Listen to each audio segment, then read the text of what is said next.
Hi, I'm Karen. We're here at Mondavilla Sewing Center, and today we're talking about the Janome Skyline S6. In this video, I'm going to show you the accessories that come with this machine. So to start out with, you have your nice book that explains a lot of the workings of the machine. My videos are also going to be helpful in explaining these things too, but this is a really handy reference to have. Okay, we also have this nice cover that comes with the machine. Now, this is a cover that has room for the handle to go through, and then when you want to cover that up, you just put this right over here like that. There's also pockets in here for putting your foot control and your knee lifter and other accessories in there too. And then when you take this off, it folds up nice and flat so you can put it in the closet. So we're going to put that down there for now. Now, your foot control looks like this. It's also called the pedal, and you push it just like a gas pedal to make your machine go faster or slower. It plugs in over on this side here. Then we have the knee lifter. Now, I've moved my machine a little bit further away from the edge of the table, so I'm not going to actually plug it in, but right here is where you would plug it in, and this is a really neat feature to have, because when you push this sideways with your knee, it lifts, raises or lowers the presser foot, so you can have a hands-free raising and lowering of the presser foot. Nice feature to have. I use mine on my Janome all the time. Then you have a DVD which explains a few things on this machine. It actually gives you a video of a few things. Again, just a few things. I'm explaining a lot more on this machine in my videos. Okay, so you have an accessory tray here, and you can put a lot of your accessories, your most often used ones, in here. It's really a nice feature to have. Okay, to start out with, let's look at some of these feet. So here we have the buttonhole foot. Now it looks complicated, but it really simplifies making buttonholes. And this is an example of some of the kinds of buttonholes that you can make on this machine using this foot here. Then we have the button sewing foot, and this is meant to sew on the kind of buttons that have holes that go through them, either the 4 holes or the 2 holes. You would drop the feed dogs, and there's a lever on the side for that, and do a zigzag, adjusting the zigzag to be the right width to sew on your button. Over here we have for free motion quilting. Now here's my example of free motion quilting.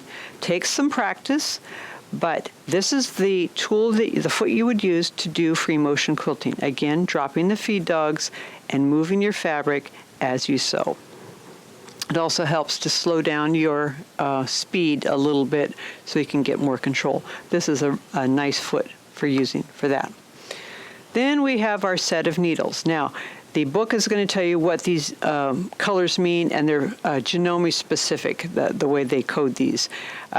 But just keep in mind that when you're done using up these needles, or if you want to get other needles, get good quality needles. I would suggest either Class A or Schmetz. Those are good quality needles. And then get needles that are good for instance, if you're sewing on jeans fabric, get jeans needles or denim needles.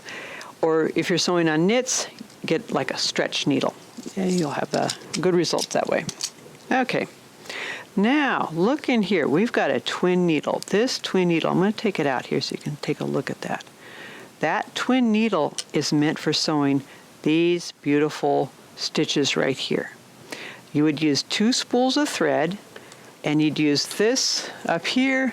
It attaches right there, a separate spool pin. So you use 2 spools of thread, thread it as normal, and then you would thread each of these needles separately to give you this type of result. When you buy a new one of these needles, make sure you get the one that's the same distance apart. I believe this is a 2 millimeter. You don't want to get it wider because the machine setting right here for sewing twin needle is calibrated for that width of needle, not for wider. Okay? All right. Love this foot. This is your walking foot or your dual feed foot. It actually attaches, has the motor connection back here in the back of the machine, so it actually attaches. It's a active foot, and this is where it attaches back here. Now this here the foot can actually come off, and you can get different feet, like an open toe foot, to go onto your walking foot there. This is great for sewing anything where you have batting and you want to do a line of stitching with the feed dogs up, of course, and you want to keep those layers together instead of being scooted forward like that. This is going to help with that. This is also good for sewing things that have stripes or plaid, where you want to keep them lined up. It's also good for sewing. Some of your vinyls will feed better if you have something like this. Or if you have multiple layers. I used one like this for sewing my daughter's wedding dress in, because there was laces and things like that. Worked great for that. Then you have this little thing here, and you can put that in there. What this is nice for is if you wanted to do lines of stitching on your quilt that are an even distance apart, so you wanted to do a grid crossways, this is perfect for that. So you sew your first line of stitching, and then you follow that line of stitching to do your second line of stitching. So you really only need to mark one line and then do the rest of the parallel lines with this. This also fits in the back here on your regular foot here. Well, I'm not going to do it right now, but anyway, there's a hole there for it too. Then you have 5 bobbins. There's already 1 in your machine, so it's a total of 5 bobbins. Also, your regular foot is already on your machine. Now, we have, of course, our cleaning brush, and I have another video on how to clean lint out from under your machine. This is the cleaning brush you would use. Then we have our seam ripper. Now, the seam ripper, like it says, you would unpick your stitches if you have like basting or something that you're taking out. Also, this is good for opening buttonholes. So once you've sewn your buttonhole, you would use your seam ripper to open that buttonhole. Then this is your screwdriver for changing your needle and taking off your foot holder. It's a nice little screwdriver, nice and short. It's got these wings to help it give you a little more torque. Then we have 2 sets of each of the 3 sizes of spool caps. This size of spool cap would be for this size of spool. So you want to fit the spool caps to the spools. The reason why you have 2 is, again, if you want to do twin needle sewing, you can do it that way.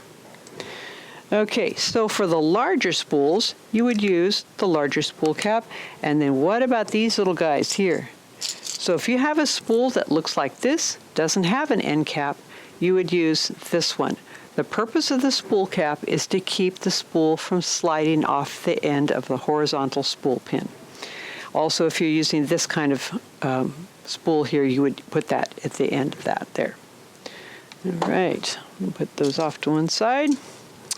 Then in the center here, we have nice convenient little scissors that you can get really close to the stitches, the nice sharp little pair. And this is the stylus for touching your operation panel. You want to use this instead of your finger, and also you don't want to use a screwdriver or anything metal, but you want to use this. Now, if it doesn't respond right away, just hold it on there longer instead of pressing harder. You want to be gentle with the screen. And when you're not using this, put this right up here in this own little parking spot right here. That's a good habit to form, because that way you don't end up having it underneath your stuff. Oh, where's my stylus? Okay, so set it down there when you're not using it.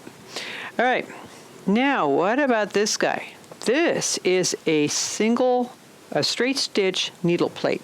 You have your zigzag needle plate with a nice wide zigzag hole so you can make beautiful decorative stitches and lettering. This one is for sewing fine fabrics, like for instance that wedding dress I was talking about.